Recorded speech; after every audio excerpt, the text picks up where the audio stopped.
ফেসিবাদ নতুন পুরাতন কিছুই বুঝি না।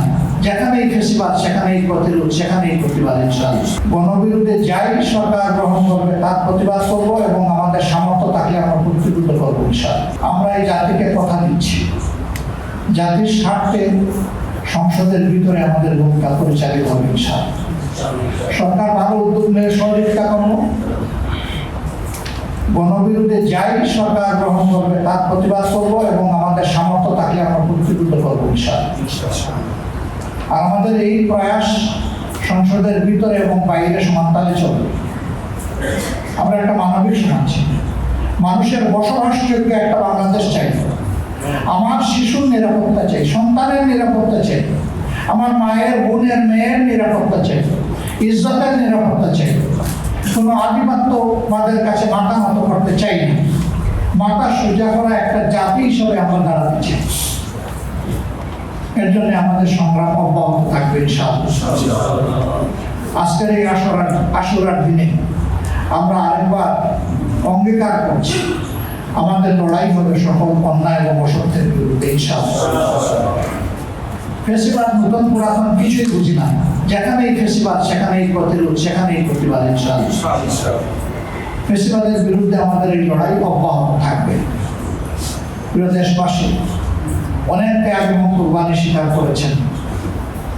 হয়তো আরো ত্যাগ এবং কুরবানির জন্য আমাদেরকে প্রস্তুত হতে হবে। কেউ যদি আমাদের ন্যায্য অধিকার না দেয়, আমরা চুপ করে বসে থাকবো না। সেই অধিকার আদায়ের জন্য আমাদের লড়াই চলবে ইনশাআল্লাহ। আমরা দেশবাসীর সাথে আছি এবং দেশবাসীকেও আমরা আহ্বান জানাবো, যতক্ষণ পর্যন্ত ন্যায় এবং কল্যাণের উপরে, দেশের স্বার্থের উপরে, আমাদের স্বাধীনতা সার্বভৌমত্বের পক্ষে আমাদের ভূমিকা থাকবে, আপনারা আমাদেরকে দোয়া করবেন, আপনারা আমাদেরকে সহযোগিতা করবেন, আপনারা আমাদের পাশে থাকবেন। কিন্তু যদি দেখেন যে আমাদের কোনো কার্যকলাপ দেশ এবং জাতির বিপক্ষে হচ্ছে, আমাদের সমালোচনা করবেন, আমাদের ভুল ধরে দিবেন, প্রয়োজনে আপনারা প্রতিবাদ করবেন। আমরা স্বাগত জানাব। প্রিয় বাংলাদেশকে আল্লাহ তাআলা সকল ধরনের ফেসিবাদের হাত থেকে মুক্ত করে দিন। প্রিয় বাংলাদেশকে একটা বসবাসযোগ্য সম্মানের জাতি হিসাবে মাথা উঁচু করে আল্লাহ তাআলা আমাদেরকে দাঁড়ানোর তৌফিক দান করুন। আমাদের সীমান্তে কিছু সমস্যা আছে, আলহামদুলিল্লাহ আমাদের দেশবাসী ঐক্যবদ্ধ।